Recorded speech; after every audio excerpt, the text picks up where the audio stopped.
Welcome to my World History Notes, where I read from the book I wrote to teach homeschoolers world history. A Bible believer looks at world history. You can find this book on lulu.com, amazon.com, or at the Bible Baptist Bookstore, or just follow me here. Now, I want to begin talking about the Roman Republic today.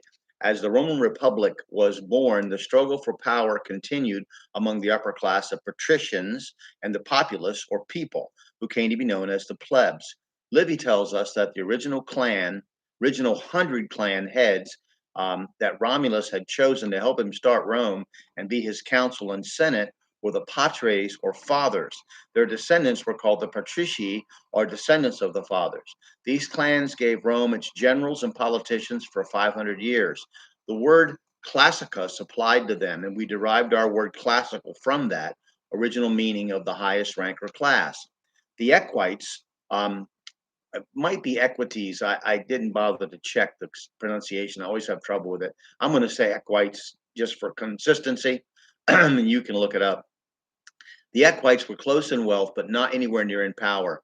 Some bought their way into the Senate and became patres conscripti, or patricians and conscribed men.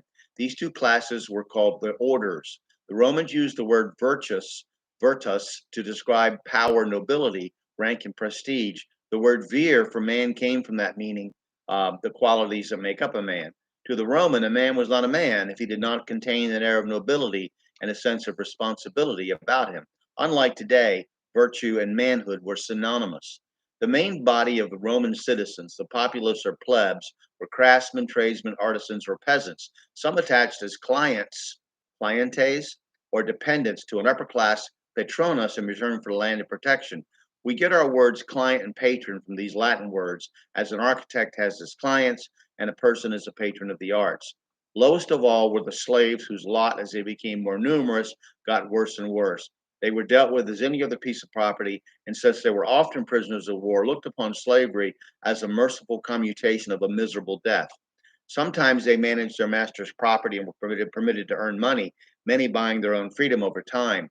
The constant class struggle in ancient Rome led to the Senate sending a delegation to Greece in 454 BC to study democracy, composed of three patricians. They came back and chose 10 men, decemviri, to form a new law code.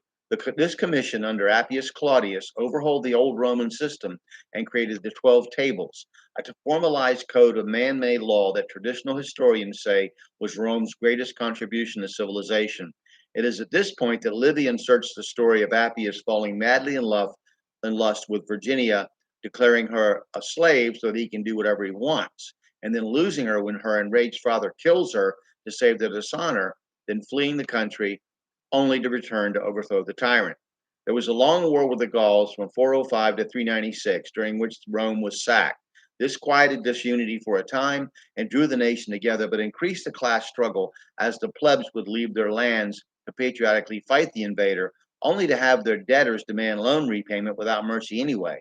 The Licinian laws were a reform designed to decrease the friction between the classes. These laws, which proposed that interest payments in certain cases should be applied to the principal, and limiting the amount of acreage or higuera a person could own to about 500 higuera or 300 acres, suggested by tribunes Licinius and Sextus in 376 BC, were a major step toward equalizing the gap between classes. Plebeians were admitted to all levels of government, including the priesthood. The Senate eventually regained its absolute mastery over the lower classes, though, as being an unpaid position. It automatically excluded the poor. Businessmen allied themselves with the patricians in order to get lucrative government contracts for public works.